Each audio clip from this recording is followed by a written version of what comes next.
গাজা উপত্যকায় প্রতিদিনই বেড়ে চলেছে ইসরায়েলি আগ্রাসন।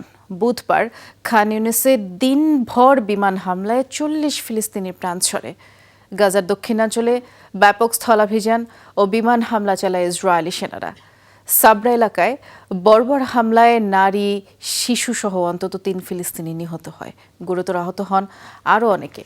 খান ইউনিসেও চালানো হয় ভয়াবহ হামলা। শরণার্থীদের তাঁবু ও বেসামরিকদের বাড়িঘরকে টার্গেট বানানো হয়।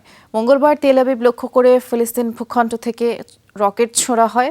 পাল্টা জবাবে উপত্যকার মধ্য দক্ষিণাঞ্চলে হামলার মাত্রা কয়েক গুণ বাড়িয়ে দেয় নেতানিয়াহু প্রশাসন।